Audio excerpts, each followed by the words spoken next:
যন্ত্রণা হচ্ছে তার শতগুণ যন্ত্রণা আমার বুকে হচ্ছে আব্বা। আমি আর প্রতিশোধ লুবই আব্বা, পৃথিবীর কেউ আমাকে আটকাইতে পারবে না। তোমার বুদ্ধি রক্ত বাই করেছে, আমি আমি ছাড়বো না ওকে। তুই যেখানে যেভাবে থাকবি সাবধানে থাকবি। সাবধানে তো আছি গো আব্বা, আর এই সাবধানে থেকে ওর জীবনকে আমি সাবধান করে দেবো। আমি কোনোদিনও ভাবতেই পারিনি এই আমার জন্য আমার বাবাকে মৃত্যুর সাথে পাঞ্জা লইতে হবে। শোনো জামাই, তোমাকে আমি একটা কথা বলছি। তুমি এখন কোথায় আছো? কোথা? আমাদের গ্রামের শেষ মাথায় যে রাজার বাড়িটা, পুরনো ভাঙা বাড়িটা আছে, ওইখানে আমরা আশ্রয় নিয়েছি। সাবধানে থাকবে, এমএলএ সাহেবের লোকজনের সামনে সামনে কখনো হবে না। তার কারণ তুমি তো সবই বুঝতে পারছো, ওরা এখন আমাদের চরম শত্রু হয়ে দাঁড়িয়েছে। তোমার কিছু হয়ে গেলে তোমার বাবাকে আর বাঁচানো যাবে না। তাহলে তুমি চিন্তা করবে না শাশুড়ি মা, আমি ঠিক সেফটি জায়গাতে আছি, আমার কোনো অসুবিধা হবে না। তাহলেও সাবধানে থাকবি, বুঝলি বাপ? আমাকে নিয়ে একদম চিন্তা করবে না। হ্যাঁ আব্বা।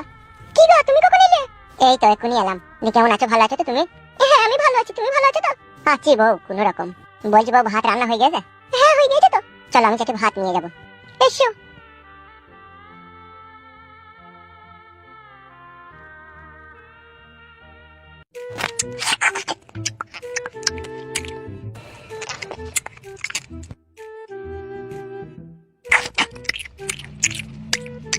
মাছ ভাজাটা ভালো হয়েছে। মাছটা কি তুমি জাপানি তেল দিয়ে ভেজেছো নাকি? না, এমনি সরিষার তেল দিয়ে ভেজেছি। হ্যাঁ হয়েছে, ভালোই টেস্ট হয়েছে। শোনো আমি চললাম। হ্যাঁ, ভাত কটা কুড়িয়ে খেলে না কেন? উঠে পড়লে।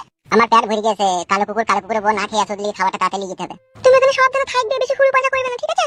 বেশ, তোমাকে চিন্তা করতে হবে না, ঠিক আছে? আমি ওই রাত 12টার সময় একবার আসবো, ঠিক আছে? দরজা খুলে রাখবে তুমি। হ্যাঁ, কত রাত এসে আবার কি করবে? বুঝে না নাকি কতদিন করিনি।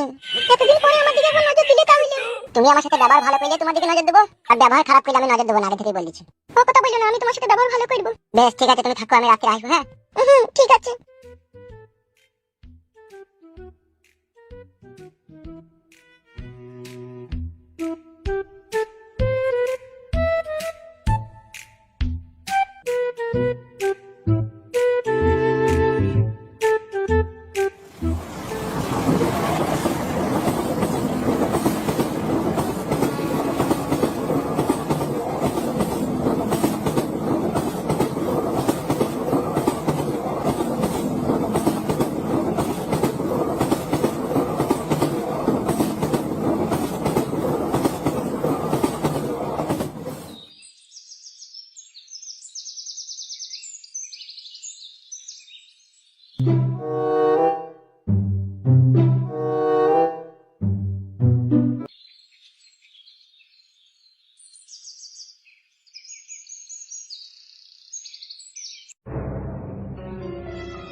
কিরে ফুটো, কেমন আছিস?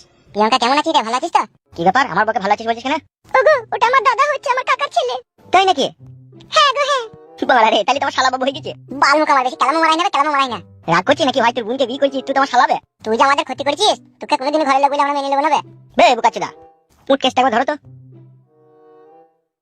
বে, আমি আর এমএলএ সাহেবের সাথে কাজ করি, যা তুই মানবি না, আমি তোমার সাথে ছেড়ে দিয়ে যাবে। তাহলেও তুই বহুত ক্ষতি করেছিস আমাদের। দাদা শুনো, আমার স্বামীর এখন বিশাল জ্ঞান বুদ্ধি, আর এমএলএ সাহেবের ধারের কাছেও নেই। ও আমাকেই ভালোবাসে, আমাদের ফ্যামিলিতেই থাকবে ও। আর আমি ওকে সব বলেছি আমাদের কথা। তুমি আমার কাকার ছেলে, বাবা জেঠা সবারই কথা ওকে বলেছি। বুঝতে পেরেছিস? আমি সবাইকে চিনতাম না, আগে এখন চিনিছি। যেদিন থেকে জানলাম তুই আমার ভাগে শালা হয়েছে, সেদিন থেকে মনের ভেতরে একটু খাকুলি বিকুলি করছিল তোর সাথে দেখা করার লেগে। ভাগে শুধু পেয়ে গেলি শালা বলে তাই, নাহলে কোনোদিন আমি তোর সাথে কথা বলতাম না। ওগুলা কি বেটিপিনে? ভাত তরকারি আছে। তোর বাবার লেগে লেগেছি নাকি মাঠে? না না, এমনি আমার বন্ধুদের লেগে। বন্ধুদের লেগে ভালো লেগেছিস কেন? তুই তো গ্রামে ছিলি না, তুই আর কি জানবি, বিশাল বড় ঘাবলা কেস হয়ে গেছে। কিসের ঘাবলা কেস হয়ে গেছে? যেদিন থেকে তোরা দুজনে গ্রাম ছেড়ে পালিয়ে গেছিস, সেদিন থেকে গ্রামে বহুত কিছু ঘটনা ঘটে গেছে। তাই নাকি? কি ঘটনা? এমএলএ বিকাশ দত্তর লেগে আমাদের জীবনে কোনো শান্তি নাই। গত 2 দিন আগে আমার বাবাকে গুলি করেছে এমএলএ বিকাশ দত্ত সাহেব। কি বলছিস ফুটু তুই এসব? যা বলছি ঠিকই বলছি।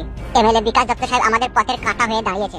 শালা সুরের বাচ্চা এমএলএ বিকাশ দত্ত সাহেব, শালা জারদ সন্তান, যে কোন পানির পয়দা সেটাই আজও বুঝতে পারলাম না। তোদের উপরে এত অত্যাচার করেছে? ও টিচার, কতজন এমএলএ বিকাশ দত্ত লেগে গ্রাম ছেড়ে পালিয়ে গেল। কি বলছিস তুই? আমাদের গ্রামে যে ফকিং বৌদিটা ছিল, তাকেও তো রেপ করে মার্ডার করে দিল এমএলএ বিকাশ দত্ত।